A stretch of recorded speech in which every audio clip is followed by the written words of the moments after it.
Hi, welcome back. Welcome. I'm so super excited today again. It's going to be a wonderful time here and sharing my testimonies like I did in my previous video. Who believes in miracle? I do, because God has done it for me. And he is still in the business of doing wonderful and beautiful miracles. All right, I'm a very perfect example of what God has done, and I'm gonna be sharing those testimonies. Okay, so before I forward with the whole story, I hope you watched the last video. Please, if you had not watched my previous video on how God healed me on the journey of my healing, please, I would like you to go back and watch that video. I mean, you need to see that video because it's going to be spirit lifting. It's not a video to scare, it's just a video to encourage someone that has gone through what I went through or something similar, or whatever the case may be. It might not just be an ailment, it might be challenge you're facing, or as the case may be. So I would like you to see that video because it's going to be a blessing to you. All right, so I want to continue the part 2 of that story today. And if you watch that video, you realize I spoke about seasons, and in this video I'm going to explain why I kept stressing on that word seasons, and I was going to talk about it. So I'm going to be sharing why I mentioned the word seasons in that video. See, you need to sit down, have your popcorn, and because this story is going to really bless you. All right, so let me continue from where I stopped. So as at the last video, I stopped where I said I had a dream, a vision. It was a vision, and I was a vision, right? I was in a church and I saw myself in the clouds, and Jesus blew a breath of air. He blew air into me, and he literally wiped my face because I was crying. And yeah, so today I'm going to continue just from there. All right, so when I woke up, when I got my consciousness, like, it's a vision, it's a vision. And when I got back my consciousness, what I did was I first sat down for some while. I was just trying to like, is this real? Was I imagining stuff? Is it my mind? My God, did I just see this? And immediately I went to this pastor friend of mine, and I went to tell him that, okay, sir, look at what I saw. And the reaction he gave me wasn't so what I expected. And he said, okay. And I left that place. I went back home. I went to tell my mom, look at what I saw. And she was super excited. She was like, my God, did you really see this? I was like, yes, I saw this. And she was like, whoa, wow, God has done it. All you have to do right now is keep trusting, believing, have faith, hold on, Oh my God, I was like, okay, God has done it, whilst this pain was still there. And I think it's something everybody needs to learn, that when God tells you something, or when as a person you just have this consciousness within you that this thing is a done deal, please do not lose faith. Don't be like some people, okay? I mean, like, sometimes God will speak to you and tell you this is what it is, and still you're still doubting, you're still feeling like, has God really done it? I was still in that place where, like, oh, if he has done this, why am I still feeling the pain? It didn't stop. All right, it didn't stop. But I want you to really understand that when God tells you that he has done this for you, you just have to hold on to that. My case was even more serious because he showed me, he gave me a breath of life, he renewed my life, he just gave me back everything that I've lost over that period. And I was still feeling the pain, and at some point, and I kept feeling discouraged. I kept feeling like, why is this still happening? And my mom would tell me, but God has showed you that you are fine. You will be fine. You just have to hold on. So please, if you're out there and you're having any kind of challenge whatsoever, and God has told you, or he has spoken to you that this is what he will do, or this is what he has done, please hold on to it. Okay, don't give up. Don't be a shaky kind of Christian. Just stand where you are and trust in God because he has done it. So it continued It was still there, and sometimes I'll feel tired, like, God, you told me that I'm fine, you told me it's okay, you've given me back, why am I still feeling pains? I was still in that place, and I would keep worrying and worrying and worrying. And so in that period, now I want to go where I'm heading towards the place where God introduced the word season to me. And so within that period, something happened. Someone I was close to passed. And so I went to the funeral, all right? So whilst I was there was this woman. It was a very, very rural environment, very rural. So there was this woman there. She treats wounds. And so one of my aunties says, why don't you meet this woman and tell her that, look at what you're experiencing?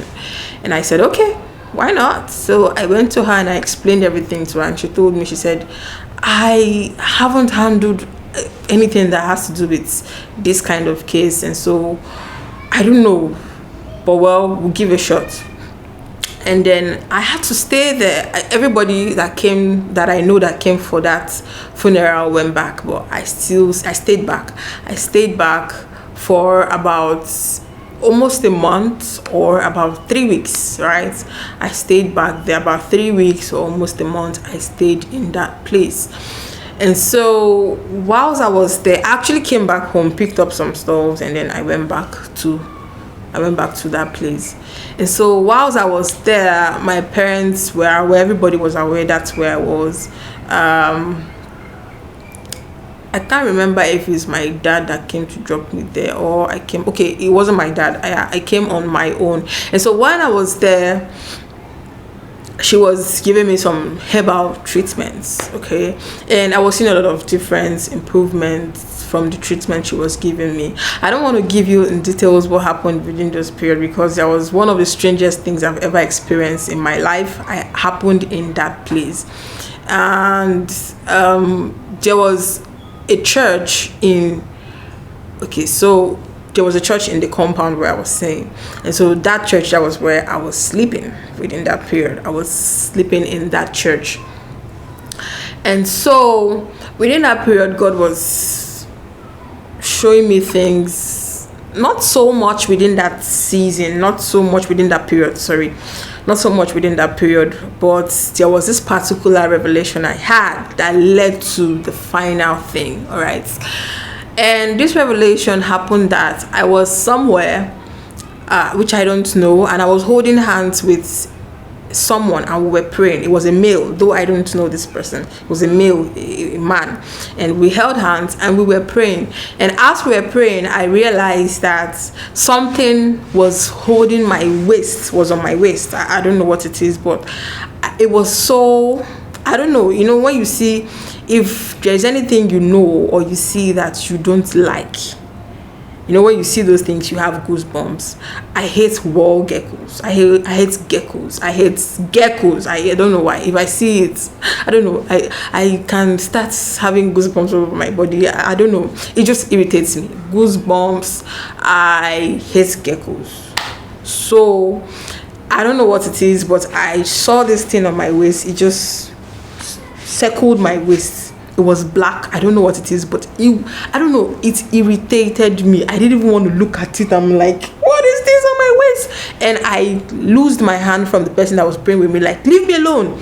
Like, what is this? And when I looked by my left, I saw doors. I saw doors, lots of doors. I saw doors. I don't know how to explain it. It was like, it was a wall, and that wall was made up of doors, like so many doors. And I started banging on those doors. I started banging, please come and help me, come and help me. And whilst I was banging on each of those doors, I would hear somebody say, I'm coming, and they will not come. I would hear, when I knock on another door, I would hear somebody say, what is it? I'll say, I am crowned, something is on my waist, I don't know what it is, please, I need someone to help me. And the person will say, I'm coming. And I will even stand outside and I will watch them switch on the lights, but they won't come. I will go to some doors and I will bang, and I know someone is in that place, but no one came for my to help me. No one came to my aid. No one responded. No one showed up. I kept on banging on the doors like a crazy person. I was just banging, help me. I was screaming and shouting in that dream like, somebody help me, help me. I need to take this thing off my waist. I don't know what it is, honestly. And I kept banging and banging and banging on the door, and I knocked on a particular door. And the moment I hit on that door, someone opened the door. And I saw 3 men in that room, which I know there were 3. One, I know I don't know how to explain this thing. Someone is there, but you know this person is there, but you can't see who is there. You can't see his futures. You can't tell, you know he's a man, but I don't know what I would say is a man, but you know there is someone here, but you can't really tell his futures. You can't see him so clearly, but you know someone is there. And so I when they opened the room, I saw 3 men, and when I saw these 3 men, it was just the 3 of them, and they looked at me with, when the first person who came to open the door, one of the 3 men that came to open the door, when he opened the door, he said, "Whoa, what is this on your waist?" And I said, "I don't know, I need help. I want someone to take it off me." And he said, "It's coming." And when I came in and I saw these 3 men, they just sat down, they were looking at me. The third person, I don't know how to describe his futures. I don't know. But I know he was there. I can't tell I don't know what he looks like. But I know they were 3 men. I don't know how to put it. They were 3 men. But one, I can't really tell what it is. And so he held my hands, and I was shouting. I said, "Take it off my waist." And he held my hand, and he said this exact word. That is what this particular one said. One of them said. And he said, "This is how death clings to people when moving into a new day." I repeat that word again. This is how death clings to people when they are about moving or crossing. I think it's a crossing or moving into a new day. I wrote these exact words and this exact dream in my journal, my dream journal. And I said, what I said, the moment he said this is, I will not die. It's not my portion. And then he said, "Let it be unto you as you have said." That was the response he gave me. "Let it be unto you just as you have said." And immediately he started losing, and he started losing, and he started losing this thing from my waist, and the irritation as he was even taking, I didn't want to look at it, and he loosed it, and it came off me. And I woke up, and that was where my healing started. From that time, I started realizing that, the whole thing was just letting go. It was gradual, and it was just letting go, and it was just letting go to what I am today. So the person you're sitting down here right now. And so I realized that I was in a season. I was moving from nights to a new day. I was moving to a new day. It was a transfer. I was moving from one point in my life to another in the realms of the spirit. Physically, I didn't really understand, but what I get to grasp from that dream was that, one, it is only God that can help you.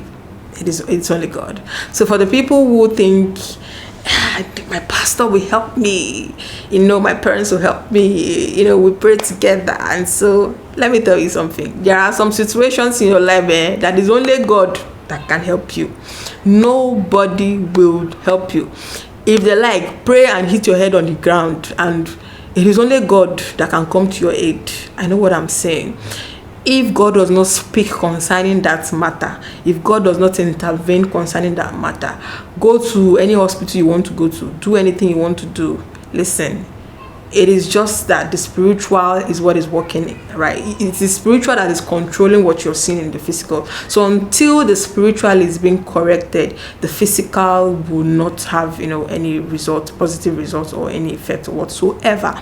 And so that is one. And then the second thing was that I was in a season. I was moving from another season to another season, a new season in which the enemy didn't want me to, He didn't want me to move. He just wanted me to end in that point. He didn't want me to move to a new time, a new season, a new dawn, a new place. He didn't want me to experience what God had in store for me in the next phase of my life. And so I want to that's what I was trying to explain about season, that life is about seasons. And so the devil knows that the next phase of your life is going to be this. You're going to have this. You're going to be someone that people are going to know God or know the scriptures or the word of God through you.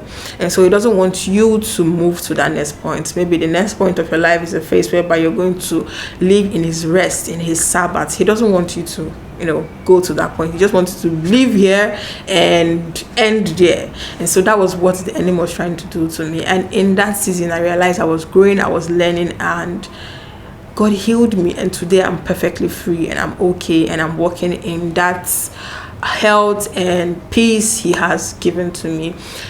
Again and again, I will always say, know the seasons where you are. I didn't know I was in the season. I didn't know I was about to leave a particular place to a new place. I didn't know God was moving me. There was a shift in the realms of the spirit. I didn't understand until when I had that dream. I knew, okay, something was happening. There was a transaction. I was moving and I was going higher, and the enemy did not want me to get to that place.